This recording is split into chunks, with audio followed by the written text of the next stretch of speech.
E aí, todo mundo? Sabadão! Estou aqui começando. Vamos chamar ali. Aí, oi!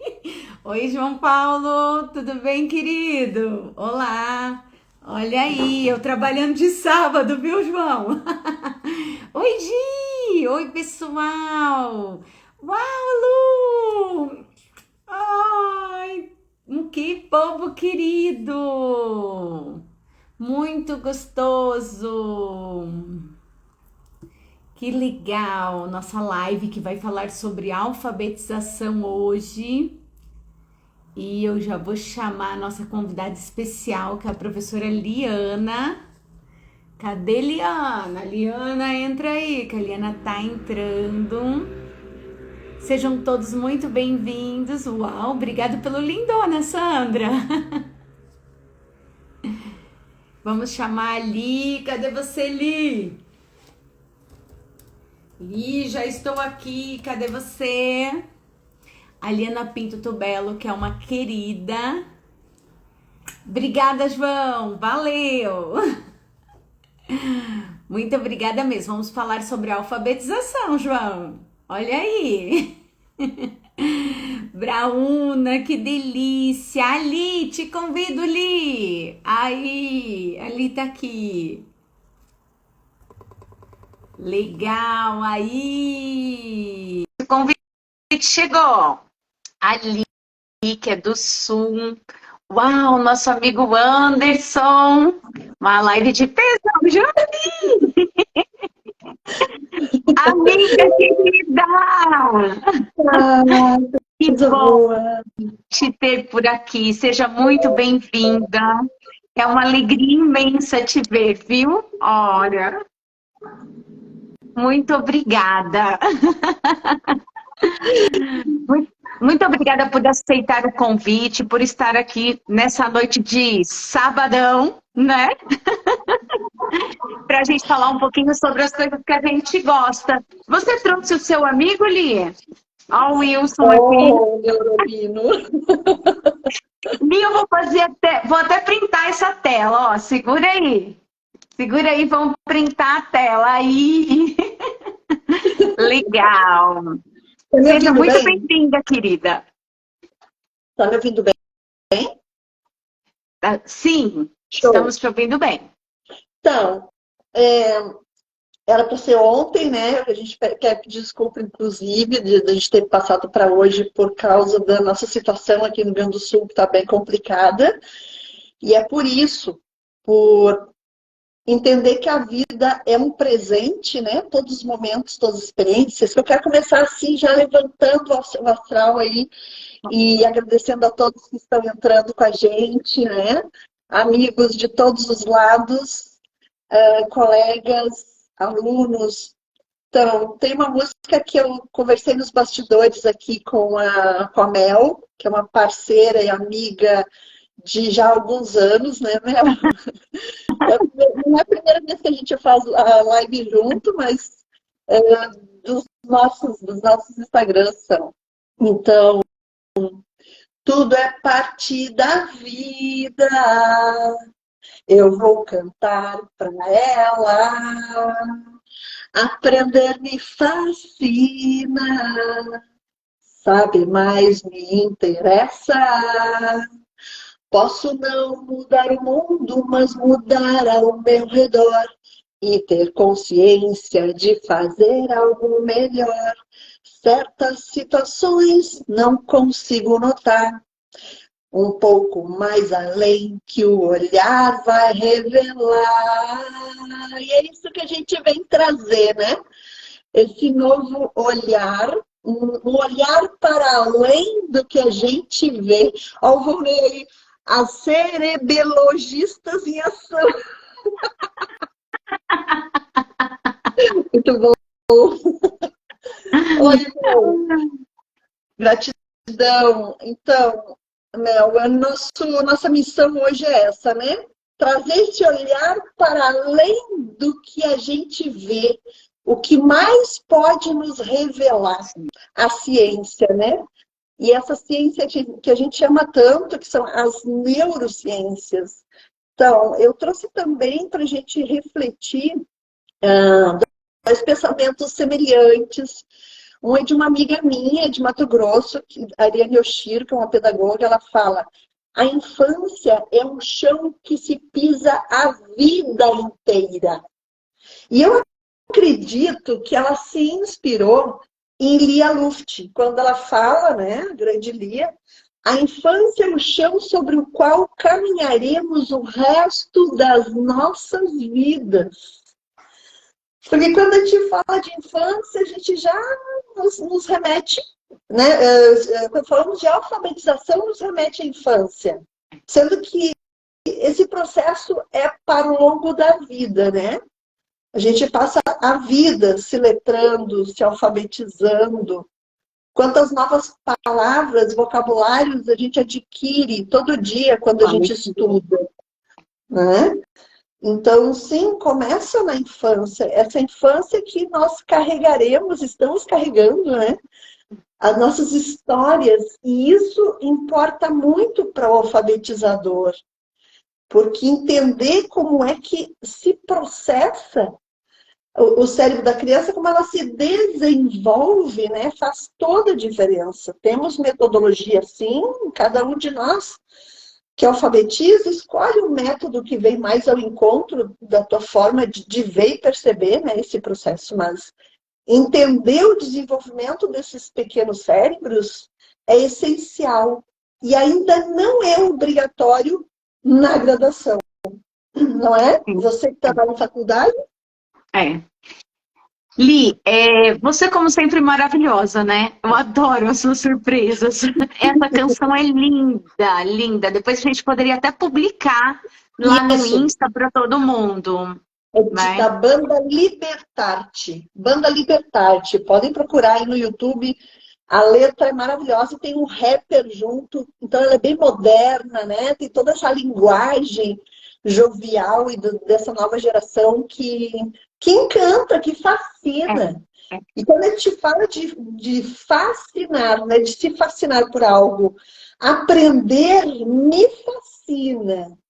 Eu sou um funil aberto, fascinado para aprender. Agora, quando eu já chego para aprender, né? Ou então, já estou cansado, não quero aprender, já chego apertadinho aqui, o que vai entrar, né? Então, eu trouxe também essa metalinguagem aqui, né? Essa metáfora, para entender que para aprender precisamos ser um funil, né? Aberto a receber. E um detalhe muito importante, a criança nasce deste jeito, pronta para aprender, né, Mel? Com a sua exuberância sináptica fantástica, prontidão para receber o conhecimento e as interações. Então, eu costumo fazer também uma analogia com uma piscina. Uma piscina cheia, assim, que a criança está com neurotransmissores ali, né? Enlouquecidos, só recebendo e querendo coletar essas informações, essas experiências. E se o adulto não ajuda, ele pode acabar sendo um sifão que vai esvaziando esse motivacional da criança e é uma coisa que a gente dificilmente consegue recuperar, né? Então, são reflexões muito importantes para começar esse nosso diálogo aqui, nossa conversa. E também o pessoal pode ir também fazendo a interação com a gente vai respondendo na medida do que a gente conseguir, porque são duas tagarelas, nós estamos falando aqui, são duas tagarelas. Né, Li? E assim, ó, é importante a gente entender que as coisas têm hora certa para acontecer, né? E a alfabetização também, gente. Então, é uma coisa que é séria e a gente precisa refletir sobre isso. Ó. O cérebro, ele nasce. E ele precisa do quê? De aprendizagem, de estímulos, para que os caminhos, as conexões sejam formadas para levar ao longo da vida, né? Então, olha a necessidade da gente pensar sobre isso com carinho, né, Li? E nós, professores, precisamos entender de uma vez por todas. E quando você coloca ali que a graduação ainda não é obrigada à neurociência, é uma verdade, porque na graduação a gente passa assim, ó, atropelado pelo conteúdo, porque é muito conteúdo, ainda mais quando a gente fala sobre alfabetização, né? Os métodos, os pensadores, tem muita coisa. E nós estudamos em uma aula, que não chega, né, a ser uma aula, mas estudamos em um dos momentos a teoria do processamento da informação. E ela voa. Então, se você não tem um conhecimento básico, você acaba não entendendo aquilo que está sendo dito. Então, para começar a nossa conversa, toda essa aprendizagem, ela precisa estar vinculada a um caminho cerebral. Quando a gente aprende, faz-se um caminho no nosso cérebro, né? Faz uma estradinha. E a partir do momento que a gente repete aquela aprendizagem, a gente vai fortalecendo aquela estradinha. E se a gente agrega valor, um conhecimento adicional, a gente constrói mais um pedaço da estradinha. Então, na alfabetização, gente, não é diferente, né? O teu neurônio lindo. Eu trouxe o neurôncio e o neurácio, né? Meus neurônios aqui, para falar um pouquinho sobre ele, exatamente sobre essas estradinhas que você está falando, né? Essa construção de estradas. Então, eu quero trazer hoje algo bem diferente do que se costuma ouvir quanto a aprender e alfabetização e neurociência, né? Quero trazer uma outra região importante que começa já lá dentro do útero a se desenvolver. Então, a criança, ela já vem com essa prontidão desde o útero, ela já está em aprendizado. A mãe, lá no terceiro trimestre, né? Ela pode cantar, contar histórias, porque a criança já tem uma audição, né? Informação, esse feto já consegue separar os diferentes barulhos aí do coração, do intestino, do som do meio ambiente fora do útero, né? Então, esses neurônios, que são muitos, né? Mais de 1 bilhão, mais os trilhões de neuróglias também, eles recebem nomes diferentes conforme a região em que eles estão e também a sua morfologia, né? Que ele vai modificando a morfologia também. Então, lá na infância, a gente sabe quando a criança nasce, ela tem mais 9 meses, que a gente chama de esterogestação. Ele está em desenvolvimento próximo da sua mãe, né? Que é o primeiro ego dessa criança. Então, nesse momento, até os 8 meses, a gente também sabe que a visão dela não tem acuidade, certo? Ela está em desenvolvimento. O último sentido a se desenvolver é a visão, exatamente. Então, tem uma região dentro do cérebro, abaixo do hipocampo, que é o nosso centro de memória, né? Mais ou menos aqui, nós temos um córtex que faz parte do frontal, que está em desenvolvimento. A criança se desenvolve de trás para frente, né? Esse é o movimento dela, e da direita para a esquerda. Então, aqui tem o córtex entorrinal. Hoje, as pesquisas já mostraram a importância deste córtex para o aprendizado e também para a alfabetização, e é pouco falado sobre ele, porque ele é o principal responsável pela memória espacial, semântica e também a episódica, ou seja, que são essas memórias, né? Primeiro, a gente precisa da atenção, do foco da atenção, que é das funções psicológicas superiores, né? Que Alexander Lurie e Vygotsky nos deixaram aí, esse legado, e só se confirmaram, né? Tantas coisas que eles deixaram. Em momentos que a gente não tinha PET scan, não tinha tomografia, ressonância, eles Nossa, eles foram longe só com cérebros já mortos. E hoje temos as evidências. Então, o que acontece? Esse córtex vai ter células chamadas grid, células de quadrículas e células place, células de local, que fazem um mapeamento do entorno através do movimento humano. Então, a criança não enxerga direito ainda, mas ela capta o movimento do seu entorno e as mãozinhas e as coisas que passam na frente dela. Então, ela já estabelece uma linguagem com esse ambiente através desse mapa de saliências, né? Que é o que a criança tem. É um mapa de saliências que ela vai construindo. Então, com essa captação de movimento do ambiente, ela vai construindo uma memória episódica, quer dizer, de fatos e eventos, e espacial do seu entorno. Então, isso é algo muito importante para dizer que a criança pequena, ela percebe objetos tridimensionais, porque ela faz um mapa de saliência. Ela não entende ainda, como eu sempre falo nas minhas aulas, ela não entende a foto.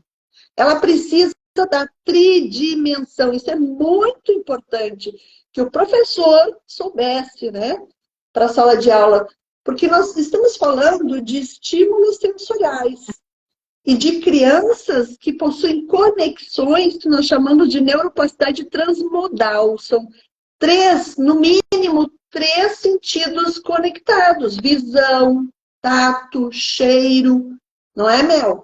Ó, me interrompe, tu sabe que eu sou tagarela. Li, e olha só, né? Pessoal, ó, professores da alfabetização, ali deu aqui uma dica valiosa. Vamos pegar as imagens e deixar as imagens um pouquinho para frente. Vai ensinar uma letra para a criança? Leva, né, a maçã, leva alguma coisa tridimensional, corta, deixa a criança experimentar. Faça a festa da maçã, faça com que haja uma memória episódica, né? Então a gente precisa usar esse conhecimento da ciência, gente. Esse conhecimento precisa ser levado para o chão da sala de aula. E uma coisa que me inquieta muito, Li, é o seguinte: dentro da nossa área da neurociência, nós temos muitos termos, muitos conceitos, e são difíceis, não são fáceis, né? É uma linguagem um pouco mais apurada, querendo ou não, ela está muito no meio médico, mas a gente precisa traduzir isso e levar na forma de praxis, né? Levar na forma da orientação pedagógica. Então, professor alfabetizador, deixe as imagens de lado e leve objetos tridimensionais.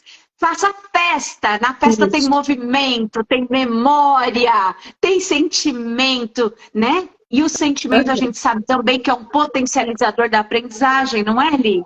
Isso. Até tenho aqui colegas aqui do município, a Mônica Bauer, que entrou aí, que ela é da escola onde é a Escola do Coração, né? A minha Escola do Coração, que é o Cícero, onde eu comecei nesse município há 27 anos atrás. Então, lá eu tenho algumas alfabetizadoras que eu sou fã. A Mônica é uma, a Betina, que são pessoas que eu mandei os aviãozinhos. Por quê? Porque eu sempre lembro delas dessa questão do sensorial, porque elas trazem a experiência e levam as crianças às experiências fora da sala de aula também, que é muito importante. Não é ficar naquela jaula, né? Eu chamo aula de jaula. É ficar entre quatro paredes com... Os estímulos já são restritos e são rotinas. Essa aí é a parte mais complicada. Porque os nossos neurônios, eles gostam de novidade. Para eles fazerem novas conexões. Mesmo que seja aquele campo de atividade que você faz todo dia, bote uma pitada de coisas diferentes. Tanto que, veja bem, você chega na escola com um brinco diferente, as crianças já dizem: nossa, Sora, como você tá linda hoje!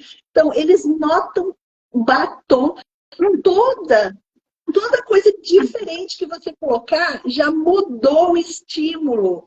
Então, a gente não precisa estar sempre mirabolando coisas, mas fazer de forma diferente o que a gente muitas vezes é obrigado a fazer por uma rotina mesmo, né, da criança. Então, uma coisa importante que nós estamos dando essa dica, né, da questão da tridimensão. A criança existem 3 princípios alfabetizadores, um deles é esse, né? A tridimensão dos objetos. Porque a criança, ela entende tudo pelo concreto. O abstrato, que vai ser a palavra, né? Ou vamos dizer, a qualidade desta maçã, ela é gostosa, ela é cheirosa, ela é, né, doce, é assim, assada, né?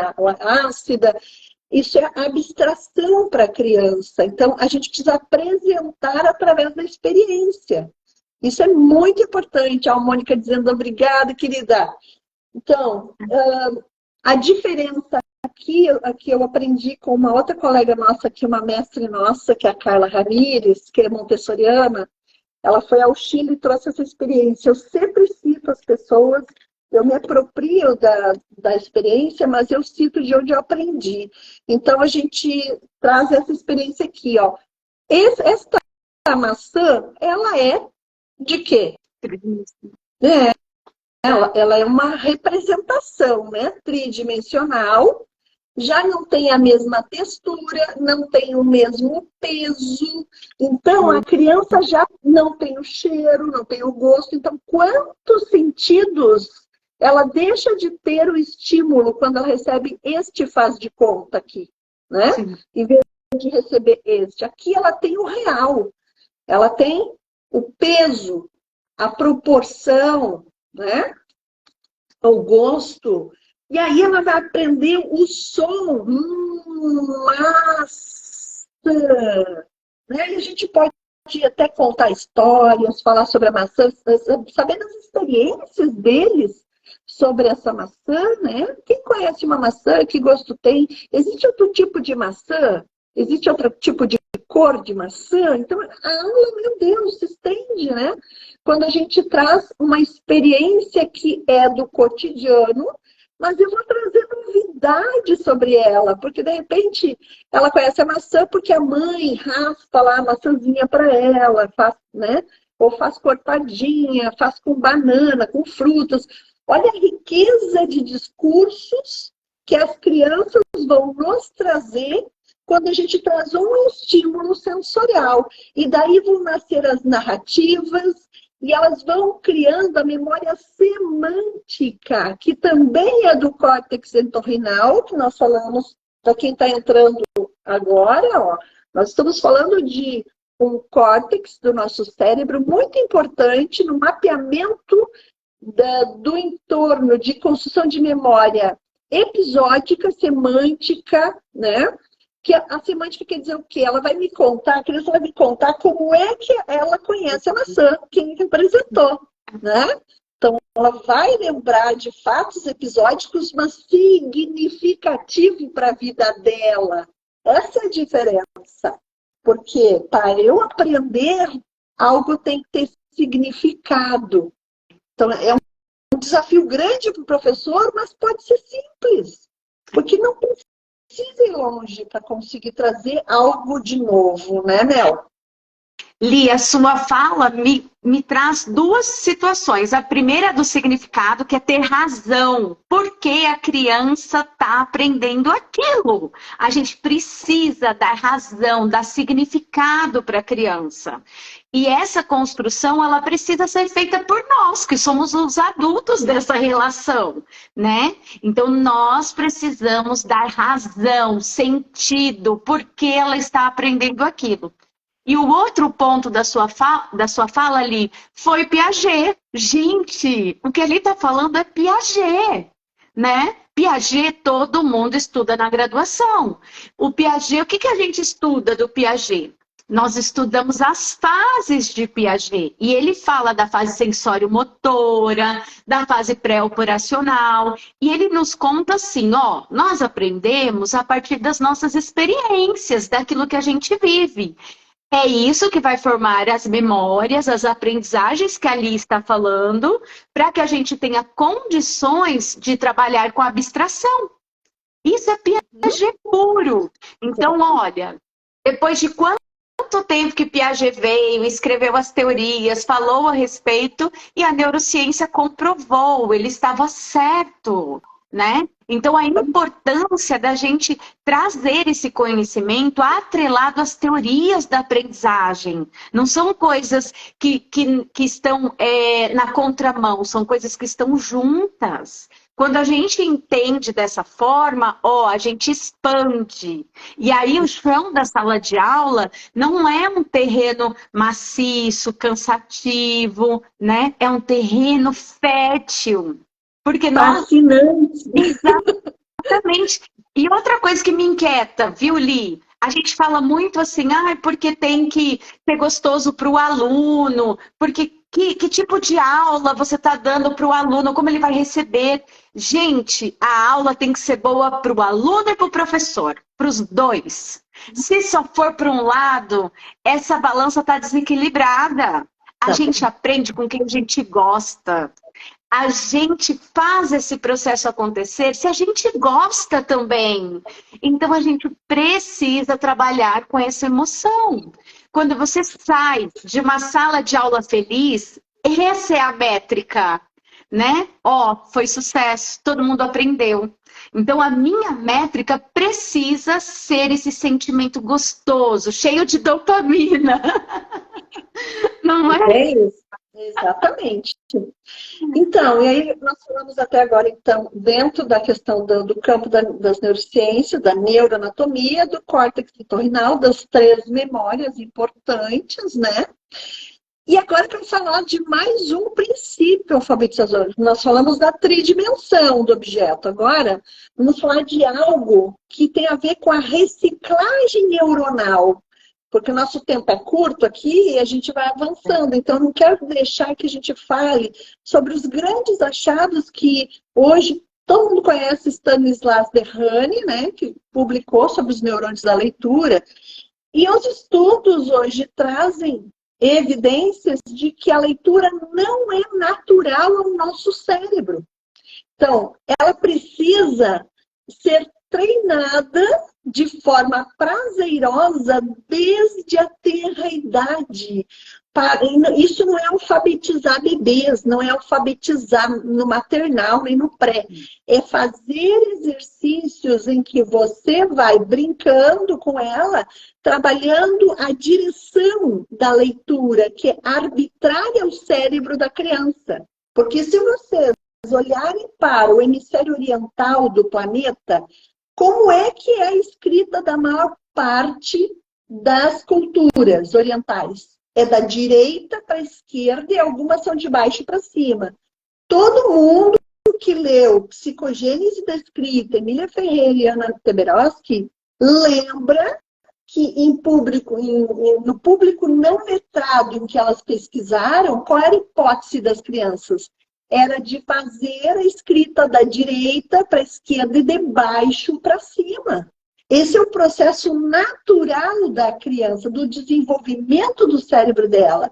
Agora, o nosso hemisfério ocidental, que recebeu toda aquela histórica evolução da língua escrita, né, dos símbolos alfabéticos, de chegar lá, desde os fenícios, gregos, romanos, latim, nós acabamos virando da esquerda para a direita e de cima para baixo, que não era assim. Foi um processo histórico de construção e de virada dessa leitura, né, e escrita. Porque até o R, o E romano eram virados anteriormente, né, na época do Império Romano, depois virou.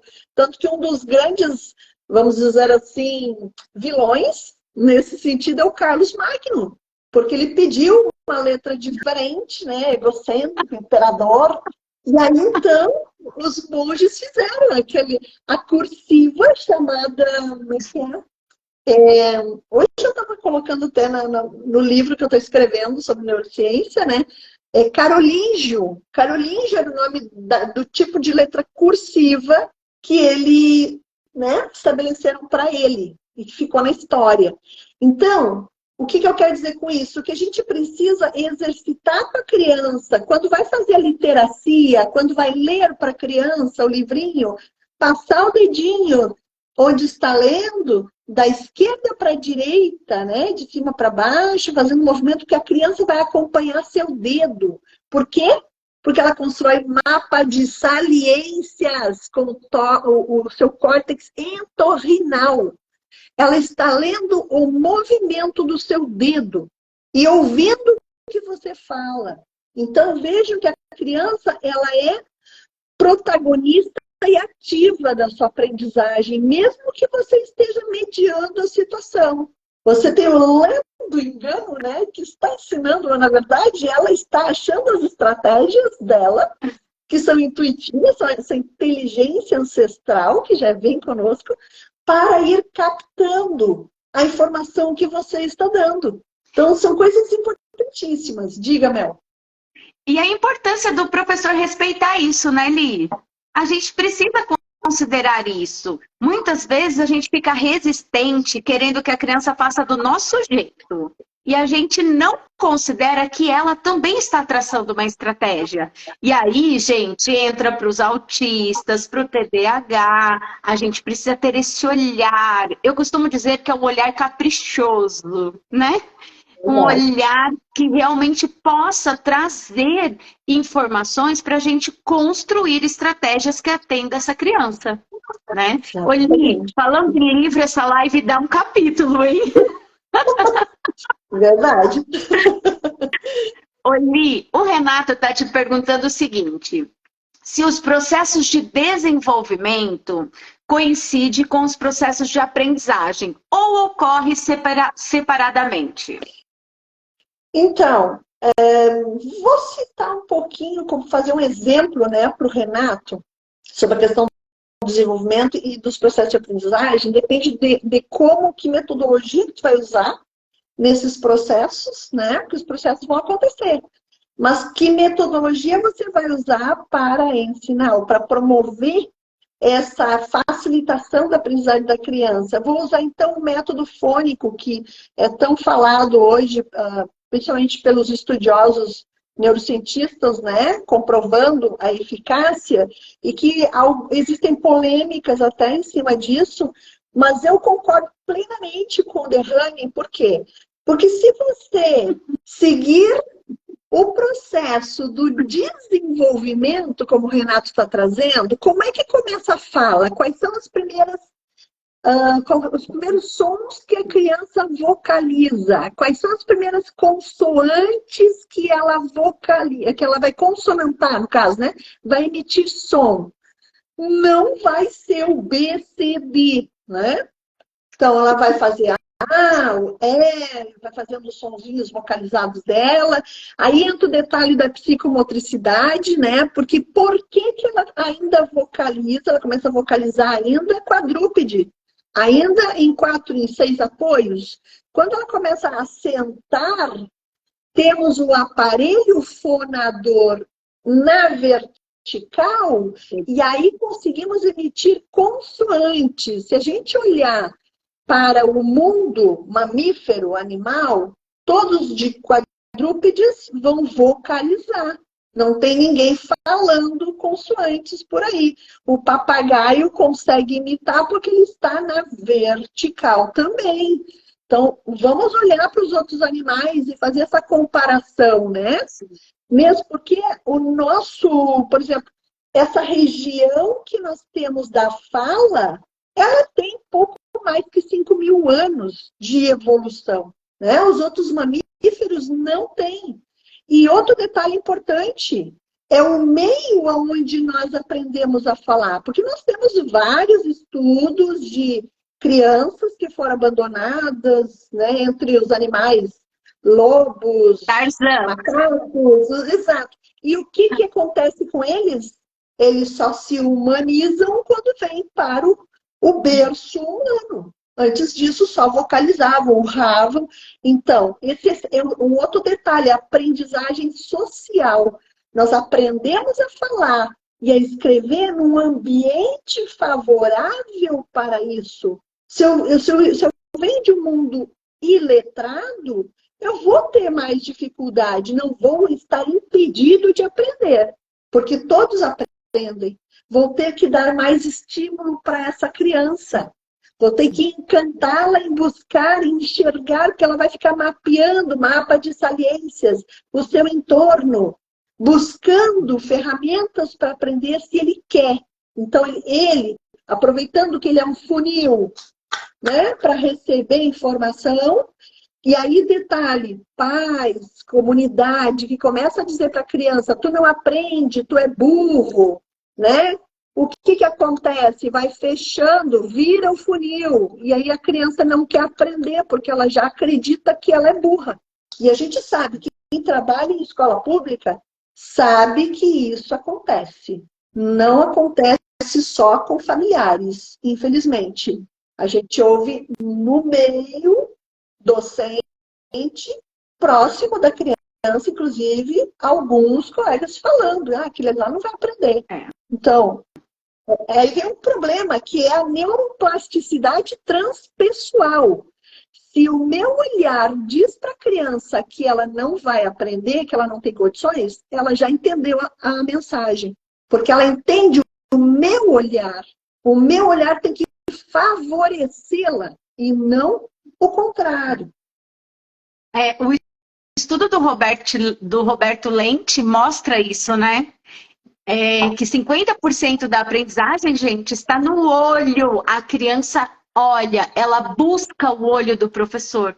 Então, 50% é daquilo que você ensina e 50% é daquilo que sai dos seus olhos. Vamos refletir sobre isso? O que está saindo dos nossos olhos na sala de aula? Então, a importância desse olhar. Olha quem está aí também, o Rubinho está aí, dizendo, o professor tem que trazer o prazer em aprender, exatamente, ele tem que ser um encantador, né? Um flautista encantador, né? Tem que chegar já maravilhado. E a criança vai dizer, nossa, prof, o que nós vamos aprender hoje? Então, parte muito dessa conexão, né? Essa conexão transpessoal entre professor e educandos, entre educandos e educandos, entre educando e o meio, porque o meio se comunica com a criança também. Esse meio é o terceiro educador que precisa estar favorecendo a aprendizagem. Você pode estruturar esse meio para que ele te ajude a educar e a ensinar as crianças nesse caminho da aprendizagem da leitura escrita, né? Então, nossa, diga. E é importante, Li, a gente, né, entender que o processo de fala, ele acontece com o meio. A criança aprende a falar e ela não precisa ir para a escola. Ela aprende a falar com os pais, na sociedade, onde ela estiver, ela aprende a falar. Mas a criança precisa ir para a escola para aprender a ler e escrever. Então, qual a grande razão social da escola? Ensinar a ler e escrever. Gente, e por que nossas crianças estão avançando sem saber ler e escrever? Às vezes a gente fica, o currículo tem que andar, eu tenho que fazer, tenho que entregar relatório. Opa, eu preciso cumprir aqui, ó, são etapas. Se eu penso, né, em cumprir a minha etapa na hora certa, eu garanto que essa criança tem autoestima para aprender outras coisas. Uma criança que vai para a terceira, quarta, quinta série sem saber ler e escrever, gente, é uma carga emocional muito difícil. Como ela leva isso? Que é o que a Liana fala, né? Esse funil, ela não sabe, ela é incapaz, ela é burra, né? Então, a importância de dar o estímulo na hora certa para que ela consiga ter benefícios, para que ela consiga ter sucesso em outras etapas da vida. Isso. E o nosso cérebro ele está pronto para ser alfabetizado no primeiro e no segundo ano. Então, a gente precisa precisa lançar mão disso. E a importância de cada profissional saber até onde vai. Pré-escola, não precisa alfabetizar. Se a pré-escola já for capaz de ensinar essa criança a se sentar, né, retinha, ereta, segurar o lápis com a pinça correta, se ela já for capaz de manipular as coisas na carteira sem deixar cair, porque pega o lápis no estojo, cai o estojo. Pega o estojo do chão, cai a garrafinha de água. Pega a garrafinha de água, cai o caderno. Então, a pré-escola, ela precisa entender as habilidades preditoras da alfabetização. Como essa mãozinha vai ficar, como esse corpinho vai receber esse conhecimento. Porque depois, a professora alfabetizadora não é mágica, né? Ela fica 2, 3 meses só para ensinar a criança a se organizar com os materiais. Então, se a gente pensar...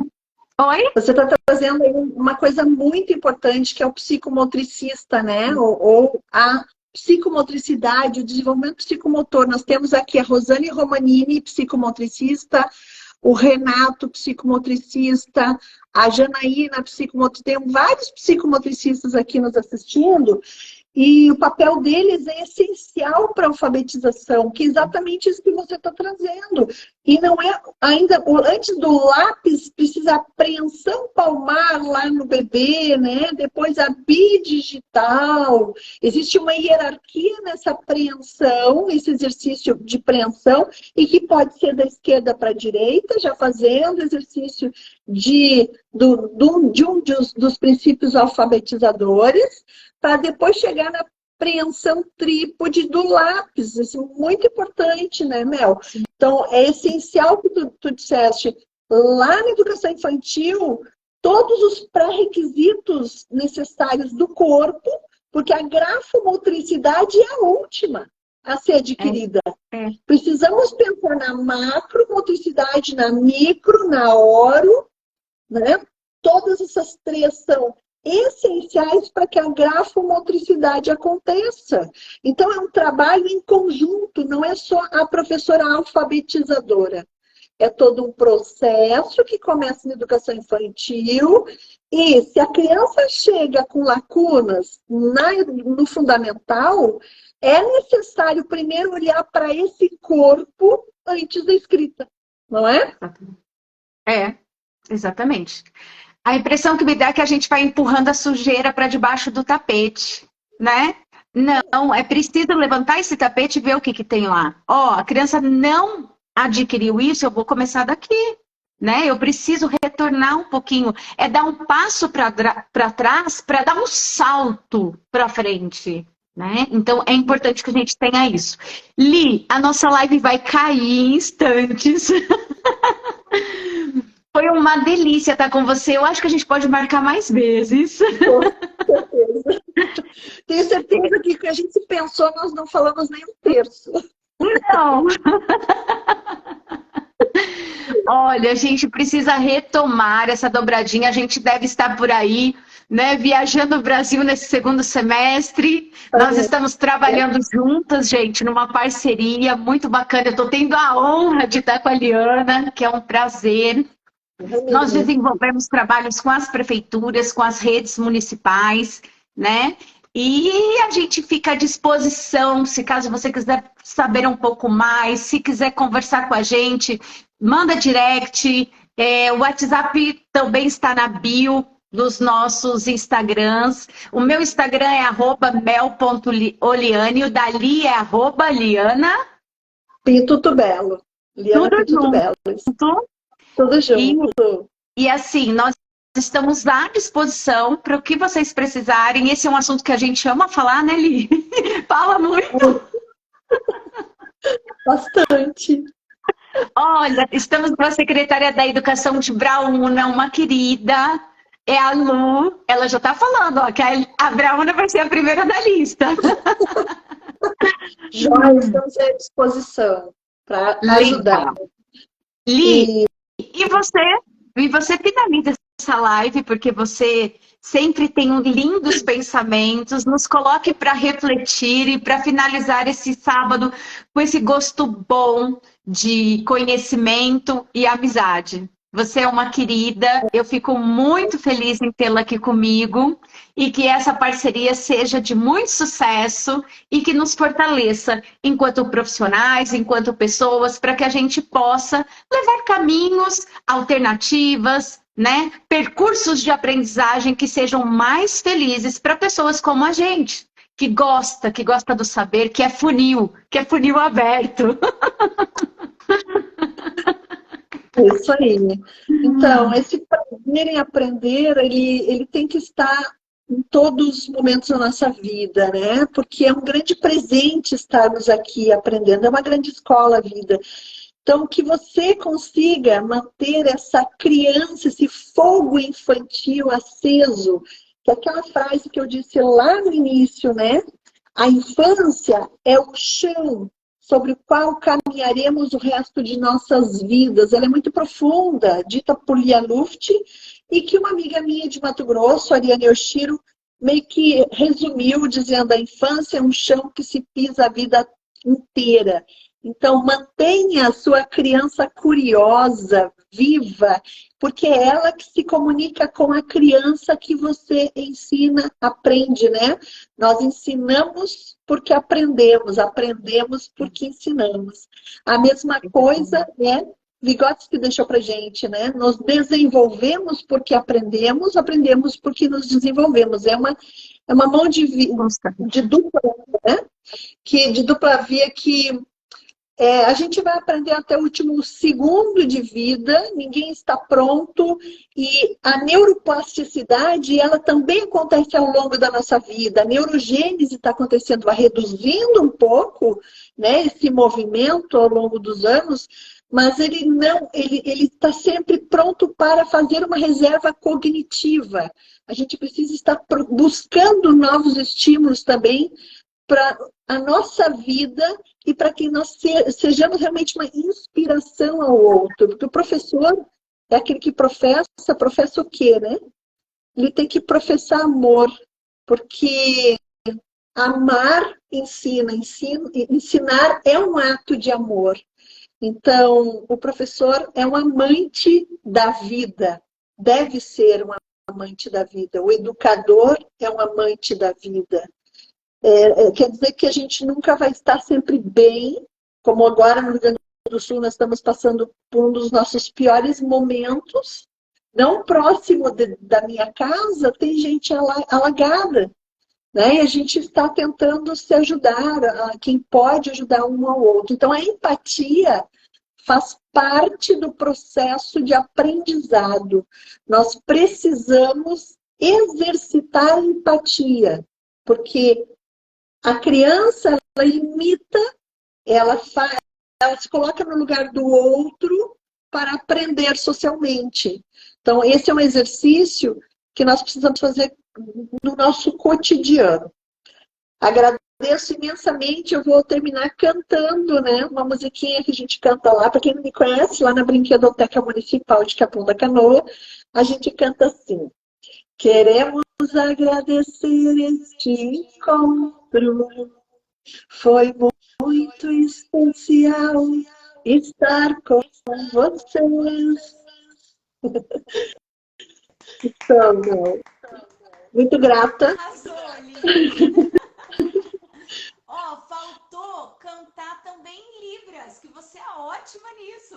Ah, Você é multi, amiga. num outro momento nós vamos brincar mais. Ok, vamos sim. Li, então boa noite. Boa noite para todo mundo que esteve aqui com a gente. E se você acha que esse assunto é interessante, que de repente pode somar na vida de alguém, manda o link, porque o conhecimento só é bom quando partilhado, né? Aquilo que é bom, a gente precisa doar para o outro também. A gente tem que ter essa premissa. Vamos dar aquilo que nos faz bem, porque o outro também precisa daquilo. Então, deixo o meu beijo, o meu carinho imenso por todo mundo que ficou com a gente, a minha gratidão, Li, por estar com você. Estar com você é sempre um presente, a gente aprende muito. E muito obrigada mesmo por aceitar meu convite, viu? Gratidão, parceira. Que venham mais convites e mais desafios aí, esses desafios prazerosos para nós. Legal. Um bom fim de semana a todos aí. Beijos lúdicos a todos. Beijo. Tchau, tchau. Neurobeijos, Li. Tchau, tchau, pessoal. Beijão para todo mundo. Tchau, tchau.